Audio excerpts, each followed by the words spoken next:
আচ্ছা মা, ছোটবেলায় যে মিষ্টি মিষ্টি ভর্তাটা খেতাম ওটা যেন কিসের ভর্তা? ওইটা মিষ্টি কুমড়োর ভর্তা। এবং খেতে যেমন ভালো, গরম ভাতে আরো সুন্দর লাগে, খেতে খুব ভালো লাগে। তো চলুন বন্ধুরা, আমরা তাহলে আজকে আপনাদের মিষ্টি কুমড়োর ভর্তাটা দেখিয়ে দিই। মিষ্টি কুমড়োর ভর্তার জন্য বাজার থেকে কাঁচা পাকা একটা কুমড়ো আপনাকে কিনে নিয়ে এসে এরকম ভাজার মতো আপনাকে ফ্রেশ করে ধুয়ে কেটে নিতে হবে। তাছাড়া এর জন্য আর যেটা লাগবে সেটা হচ্ছে ফ্রেশ ধনেপাতা, কারণ এই ধনেপাতাটা দিলে এই কুমড়োর টেস্টটা যেন অন্য লেভেলেরই পাল্টে যায়। তো চলুন তাহলে রেসিপিটা শুরু করা যায়। কড়াইতে আপনাকে কিছুটা পরিমাণে সর্ষের তেল দিয়ে নিতে হবে। পুরো রেসিপিটা বা যে কোনো ভর্তার রেসিপি সর্ষের তেলে করলে কিন্তু টেস্টটা অনেক পরিমাণে বেড়ে যায়। এবং সর্ষের তেলটা একটু গরম হয়ে গেলে তার মধ্যে আপনাকে ফোড়ন দিয়ে নিতে হবে কালো জিরে, কারণ ভর্তাতে কিন্তু কালো জিরেটা মাস্ট বন্ধুরা। এবং তারপরে আগে থেকে কেটে রাখা আমরা পেঁয়াজ কুচি এবং রসুন কুচি এর মধ্যে দিয়ে নেবো এবং ভালো করে কালো জিরের সাথে এই রসুন এবং পেঁয়াজটা ভেজে নেবো। এই রসুন এবং পেঁয়াজটা ভালো করে কালারটা চেঞ্জ ব্রাউন হওয়া পর্যন্ত আপনাকে ভেজে নিতে হবে। এবং এর মধ্যে যেটা অ্যাড করতে হবে সেটা হচ্ছে কাঁচা লঙ্কা। কাঁচা লঙ্কাটা এখানে কিন্তু আপনারা আপনাদের স্বাদ অনুসারে দেবেন, কিন্তু একটা কথা বলবো, যেহেতু ভর্তা, যে কোনো ভর্তার রেসিপিতে কিন্তু আপনাকে লঙ্কার পরিমাণটা বা ঝালের পরিমাণটা একটু বাড়িয়ে দিলে কিন্তু খেতে অনেকটা টেস্টি লাগে। তো সেইভাবে আপনারা কিন্তু কাঁচা লঙ্কাটা বাড়িয়ে বা কমিয়ে নিতে পারেন। দেখুন আমরা সুন্দরভাবে এখানে পেঁয়াজ এবং এখানে আদা আদা এখানে ইউজ হবে না, রসুন এবং লঙ্কা আমরা এখানে ভালো করে ভেজে নেব। এবং এর মধ্যে আপনাকে দিয়ে নিতে হবে পরিমাণ মতো হলুদ এবং পরিমাণ মতো নুন। পরিমাণ মতো হলুদ এবং নুন নিয়ে এটাকে আপনাকে ভালো করে ভাজতে থাকতে হবে যতক্ষণ না সুন্দরভাবে পেঁয়াজটা এবং রসুন এবং লঙ্কা ভালো করে একটা ভাজা ভাজা ফ্রাই হয়ে যায়। এবং এর মধ্যে একটু কালারের জন্য আমরা কাশ্মীরি লঙ্কার গুঁড়ো অ্যাড করেছি। আপনারা যদি ঝাল লঙ্কার গুঁড়ো অ্যাড করতে চান তো সেক্ষেত্রে আপনারা এখানে ঝাল লঙ্কার গুঁড়ো অ্যাড করতে পারেন। আমরা এখানে কিন্তু কাশ্মীরি লঙ্কার গুঁড়ো ইউজ করেছি যাতে ভর্তাটার কালারটা খুব সুন্দর একটা কালার চলে আসে। এই কালারের লঙ্কার গুঁড়োটা পুরোটাই অপশনাল, আপনারা যদি না চান তো এটা আপনারা নাও ইউজ করতে পারেন। দেখুন আমরা সুন্দর করে এখানে পেঁয়াজটাকে ভেজে নিয়েছি। এরকম একটা অবস্থায় যখনই পেঁয়াজটা মোটামুটি ভাজা হয়ে যাবে এবং হালকা একটা ব্রাউন কালার হয়ে যাবে পেঁয়াজে, তখনই বুঝবেন যে পেঁয়াজটা অলমোস্ট ভাজা হয়ে গেছে। এবার আপনাকে পেঁয়াজটা তুলে এটাকে আপনাকে মিক্সার গ্রাইন্ডারে বা আপনাকে শিলে এটাকে একটু বেটে নিতে হবে। চেষ্টা করবেন এটাকে শিলেই বাটার, তার কারণ যে কোনো ভর্তার রেসিপিতে যদি শিলে বাটেন তাহলে টেস্টটা কিন্তু দ্বিগুণ পরিমাণে বেড়ে যায়। তো সেক্ষেত্রে আমরা সবসময় যে কোনো ভর্তার রেসিপি আমরা শিলে বাটার চেষ্টা করি। এরপরে আমরা কড়াইতে আবার কিছু পরিমাণে তেল দিয়ে তার মধ্যে আমরা যে আগে থেকে কেটে রাখা যে কুমড়োগুলো ছিল সেগুলোকে একে একে অ্যাড করব এবং কুমড়োগুলোকে ভালো করে এপিট ওপিট আমরা ভালো করে ভেজে নিতে হবে যতক্ষণ না কুমড়োগুলো ভেঙে একদম সুন্দরভাবে সেদ্ধ হয়ে যায়। দেখুন এইভাবে আমরা একসাথে সমস্ত কুমড়ো দিয়ে নিয়েছি এবং কুমড়ো ভাজার মধ্যে যেটা আপনাকে দিয়ে নিতে হবে পরিমাণ মতো নুন, পরিমাণ মতো হলুদ এবং পরিমাণ মতো কাশ্মীরি লঙ্কার গুঁড়ো। এখানে কাশ্মীরি লঙ্কার গুঁড়োটা বারবার ইউজ হচ্ছে কারণ ভর্তার কালারটা খুব সুন্দর হয় এতে। তো সেক্ষেত্রে আপনারা কিন্তু এখানে ঝাল লঙ্কার গুঁড়ো ইউজ করতে পারেন।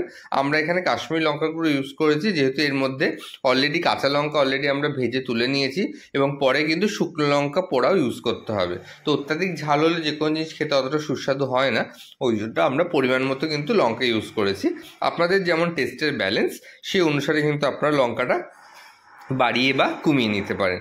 দেখুন আমরা ভালো করে এখানে কুমড়োর সাথে নুন, হলুদ এবং লঙ্কার গুঁড়ো, কাশ্মীরি লঙ্কার গুঁড়ো ইউজ করে এটাকে ভেজে নিচ্ছি এবং ভাজতে ভাজতে কালারটা খুব সুন্দর হয়ে গেছে।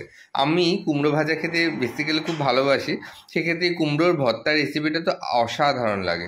অনেকেই আছে কুমড়ো হয়তো খেতে পছন্দ করেন না, তারা একবার এইভাবে কুমড়ো ভর্তার রেসিপিটা বাড়িতে ট্রাই করবেন। আমি একদম হলপ করে বলতে পারি যে এই রেসিপিটা ট্রাই করার পরে কুমড়ো কিন্তু আপনারও প্রিয় একটা সবজি বা ভেজিটেবলসের মধ্যে আপনার লাইফে অ্যাড হয়ে যাবে। এরপর আমরা আগে থেকে যে উঠিয়ে রাখা পেঁয়াজটা ছিল সেই পেঁয়াজ, রসুন এবং লঙ্কাটা কালো জিরে যে ভাজাটা যেটা ছিল সেটা আমরা ভালো করে বেটে নেবো শিলনোড়ায়। এবং অন্যদিকে দেখুন আমাদের কুমড়োটা ভালো মতো সেদ্ধ হয়ে গেছে, উপর থেকে আমরা ফ্রেশ কিছু ধনেপাতা দিয়ে আমরা কুমড়োটাকে নেড়ে নেবো। দেখুন আমরা কুমড়োটা ভাজার জন্য কেটেছিলাম, সেদ্ধ হয়ে কি সুন্দরভাবে এটা ম্যাশ হয়ে গেছে এবং খুব সুন্দরভাবে কিন্তু হাতার সাহায্যে আমরা এটাকে ম্যাশ করে নিয়েছি।